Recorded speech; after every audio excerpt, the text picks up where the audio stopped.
Because it was just certain parts of the world.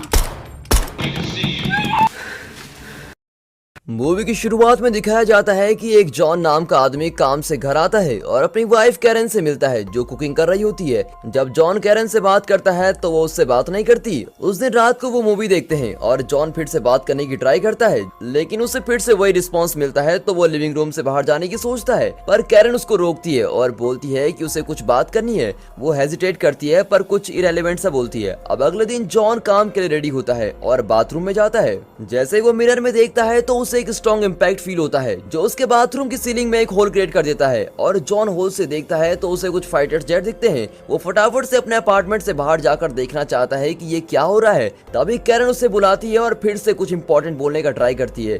बाहर जाकर वो शॉक हो जाता है जब वो एक प्लेन को नियर बाय बिल्डिंग में क्रैश होता हुआ देखता है। उसके पीछे खड़ा हुआ आदमी बोलता है कि ये एकदम बिल्कुल 9/11 के जैसा है, जिसके बारे में जॉन को कुछ नहीं पता। तभी स्ट्रीट पे कुछ ड्रामा दिखाई देता है। वो फटाफट अपने अपार्टमेंट की तरफ आता है। अब जॉन कैरन को बताता है कि नीचे लोग एक दूसरे को बाइट कर रहे हैं। कैरन कंफ्यूज होकर विंडो से नीचे देखती है और उसे 2 लोग एक आदमी को बाइट करते हुए दिखते हैं। अब उन्हें अपने सर्वाइवल के लिए फोकस करना है क्योंकि उन्होंने कभी ऐसा कुछ होगा सोचा ही नहीं था। अब कैरन और जॉन अपने सर्वाइवल के लिए लिस्ट बनाते हैं कि उनको क्या क्या चाहिए, लेकिन जब वो अपने पास चीजें देखते हैं तो वो सोचते हैं कि हम तो सिर्फ कुछ ही दिन के लिए सर्वाइव कर सकते हैं। अब इस वजह से वो डिसाइड करते हैं कि वो अपने नेबर के घर जाएंगे और वहां से लूट करेंगे। वो डिसाइड करते हैं कि अभी जॉन जाएगा और इसके बाद कैरन जाएगी। अब थोड़ी देर बाद जॉन खाना लेकर आता है और कैरन को बताता है कि उनके नेबर्स एंडरसन का डोर अनलॉक्ड है। ये कैरन को बहुत ही इंटरेस्टिंग लगता है और वो एंडरसन के घर को लूटने को जाती है। फिर वो कुछ वाइन की बोतल्स के साथ वापस आती है तो वो जॉन को कहती है कि वहाँ एक टेलीविजन छूटा है, उसको लेकर आओ। और फिर वो टेलीविजन लेके भी आ जाता है। अब उस दिन रात को वो उस चोरी किए हुए टीवी में न्यूज देखते हैं और न्यूज के अकॉर्डिंग लोगों को इन्फेक्टेड पीपल से कांटेक्ट नहीं करना है और उन्हें एक एक्स मार्क अपनी विंडो पर लगाना है ताकि कोई बाहर से उनको देखे तो पहचान ले कि यहाँ जिंदा लोग बचे हैं।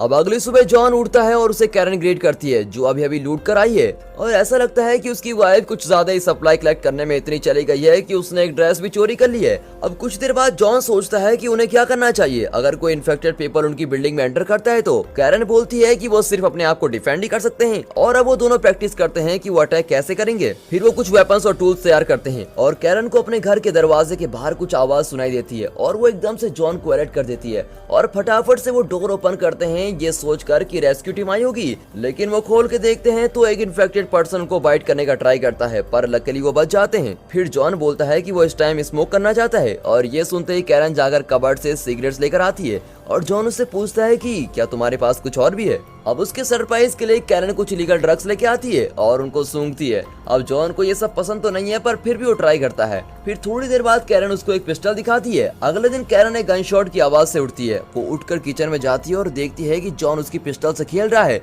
और उसने कैरन की मॉम के दिए हुए पॉट को शूट भी किया है। फिर वो उससे गन लेके बाथरूम में शोर लेने चली जाती है। अब वो उन ब्रोकन पीसेस को घर के बाहर रख देते हैं ताकि पता चले कि अंदर कोई है और अपने रूटीन में प्रोसीड करते हैं। बीच बीच में वो ब्रेक लेके ड्रग्स भी लेते हैं। जब वो अपने रूटीन में होते हैं तो उन्हें एक नॉइज आती है जैसा कि कोई उनका डोर ओपन करने का ट्राई कर रहा हो। वो सोचते हैं कि कहीं फिर से कोई इन्फेक्टेड पर्सन तो नहीं आ गया। फिर जॉन एक नाइफ ग्रैब करता है और कैरन एक हैमर। वो डोर ओपन करते हैं तो उनके नेबर एमिली और लियो उनके घर में स्टे करना चाहते हैं। अब कैरन नहीं चाहती कि वो उनके घर में रहे पर जॉन उन्हें वेलकम करता है और जैसे ही वो लिविंग रूम में बैठते हैं तो लियो उन्हें बताता है कि वो कैसे लॉन्ड्री रूम में फंस गए थे और जब वो बाहर निकले तो उन्होंने देखा कि इन्फेक्टेड लोग उनकी बिल्डिंग में आ गए हैं। फिर उन्हें जॉन और कैरन के डोर स्टेप पर ब्रोकन पॉट्स दिखे तो वो अंदर आ गए। अब एमिली और लियो को काफी भूख लगती है तो वो पोलाइटली कुछ खाने को मांगते हैं। कैरन वहाँ पर तो मान जाती है पर जैसे ही वो किचन में जाती है तो वो बोलती है कि लियो और एमिली यहाँ नहीं रह सकते।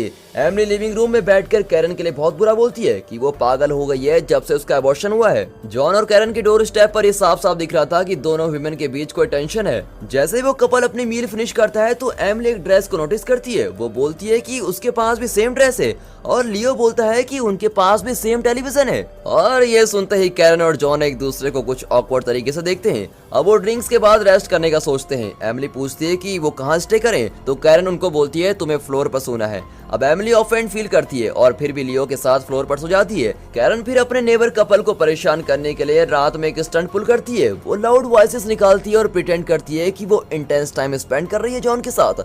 अब एमिली भी लियो के ऊपर बैठकर लाउड वॉइसेस निकालती है। फिर कैरन अब जॉन को बोलती है कि वो उसके पीछे से हिट करे और जब वो करता है तो वो बहुत ही लाउड होता है। अब अगले सुबह वो ब्रेकफास्ट पर मिलते हैं और कैरन उन्हें साफ करने को बोलती है। एमिली को ये पसंद नहीं आता और वो अपने हस्बैंड को उनको मारने को बोलती है। अब थोड़ी देर बाद कैरन और जॉन सोफे पर सो जाते हैं और दूसरा कपल उन्हें स्टेप करने का सोचता है। उनका प्लान फेल हो जाता है क्योंकि कैरन उठकर उनके लिए कुकीज बनाने का सोचती है। उस कपल को नहीं पता कि कैरन को उनकी स्कीम का पता है, तो वो उनकी कुकीज में कुछ मिला देती है। वो 2 टेबल स्पून डालती है जिसकी वजह से एमिली और लियो शॉक में मर जाते हैं और कैरन और जॉन को गिल्टी फील होता है। फिर वो स्ट्रेस लीव करने के लिए दोबारा ड्रग्स लेते हैं। तभी उन्हें कुछ वियर्ड नॉइज आती है और वो देखते हैं कि लियो फिर से अलाइव है, पर अब वो एक इन्फेक्टेड पर्सन की तरह है और कैरन उसको शूट कर देती है। तभी एमिली भी वहाँ आती है और उसको भी शॉट कर देते हैं। अब उस रात जॉन और कैरन डेड बॉडीज को घर से बाहर कर देते हैं और बेड पर जाने से पहले वो दोबारा ड्रग्स लेते हैं। अब वो सो चुके हैं। तभी बाहर रेस्क्यू टीम आती है, लेकिन वो नोटिस नहीं करते क्योंकि वो गहरी नींद में होते हैं और इसी वजह से वो एस्केप करने की अपॉर्चुनिटी मिस कर देते हैं। अगला दिन वो बाथ टब में रिलैक्सिंग मोमेंट स्पेंड करते हैं और कैरन बोलती है कि वो चाइल्ड अडॉप्ट करना चाहती है अगर वो सर्वाइव कर सके तो। अब जॉन एग्री करता है। फिर वो दोनों टर्न बाय टर्न अपनी फीलिंग एक्सप्रेस करते हैं।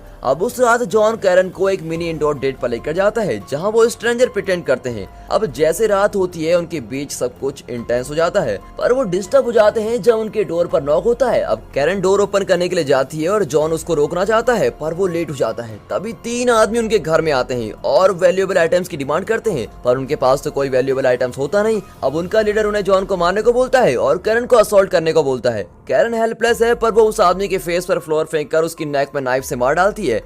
अब बाकी 2 आदमी रूम में एंटर करते हैं। वो अपने साथी को मरा पड़ा देखते हैं, तभी जॉन उनको शूट कर देता है। तब जॉन और कैरन डेड बॉडीज को घर से बाहर निकाल देते हैं। अब उस रात को वो चॉपर्स की आवाज सुनते हैं, पर रेस्क्यू टीम उनको नोटिस नहीं करती। अब वो डिसाइड करते हैं कि वो इन्फेक्टेड लोगों के बीच से भाग कर जाएंगे। अब अगले दिन वो प्लान एग्जीक्यूट करते हैं, लेकिन वो जितनी स्पीड से गए होते हैं उतनी स्पीड से वापस आ जाते हैं क्योंकि बाहर बहुत ही इन्फेक्टेड लोग होते हैं। लेकिन इसी बीच किसी इन्फेक्टेड पर्सन ने कैरन के लेग पर काट दिया होता है और अब वो थोड़ी देर में वो भी इन्फेक्ट हो जाएगी। अब जॉन गारंटी करता है कि एक फार्मा कंपनी है जो इसकी वैक्सीन देगी और इस एश्योरेंस के साथ वो सोने चले जाते हैं। रात को सोते हुए कैरन को नाइटमेयर आता है कि वो अपना कंट्रोल लूज कर रही है। फिर वो वहाँ से जाने का फैसला करती है, पर जॉन उसको डोर की तरफ जाते हुए देखता है और उसको रोक देता है। जॉन अब उसे अपना खून देता है और बोलता है कि इसको पियो, तुम थोड़ी देर शांत रहोगी। लेकिन कैरन अपनी हंगर को डिनाई करती है, पर जॉन उसको पीने पर मजबूर करता है। अब अगले दिन जॉन और कैरन विंडो के पास खड़े होकर सोचते हैं कि शायद अब वो ही बचे हैं पूरी सिटी में। अब इसको अपना लास्ट डे मानकर जॉन अपने सारे प्लान्स कैरन को बताता है। जॉन बताता है कि कैसे रेस्क्यू टीम आएगी और कैरन को वैक्सीन मिलेगी। जॉन बिना शर्माए बोलता है कि वो अपनी वाइफ के साथ ओल्ड होना चाहता है और कैरन भी सेम चाहती है। फिर वो दोनों टीयर्स में हो जाते हैं, पर कैरन बोलती है कि उसे बाथ लेना है। फिर वो बाथरूम में अपने आप को मारने का सोचती है। तभी जॉन वहाँ आकर उसको देख लेता है और उसको दोबारा एक ब्लड का ग्लास देता है। लेकिन जब तक वो फुली इन्फेक्टेड ना हो जाए, कैरन एक इंटीमेट नाइट शेयर करती है और अपने हस्बैंड के साथ लास्ट टाइम स्पेंड करती है।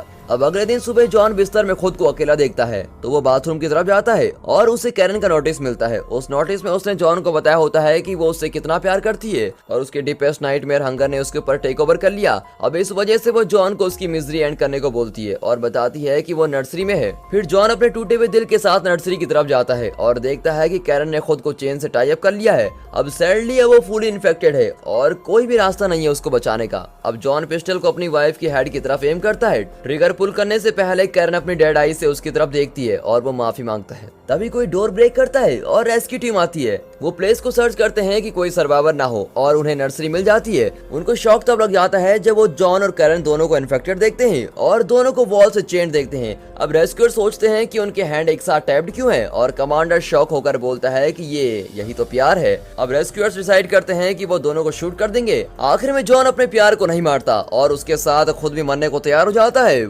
आपको ये मूवी कैसे लगी कमेंट करके जरूर बताइएगा और अगर वीडियो पसंद आई हो तो वीडियो को एक लाइक और चैनल को सब्सक्राइब जरूर करें। And finally thanks for watching.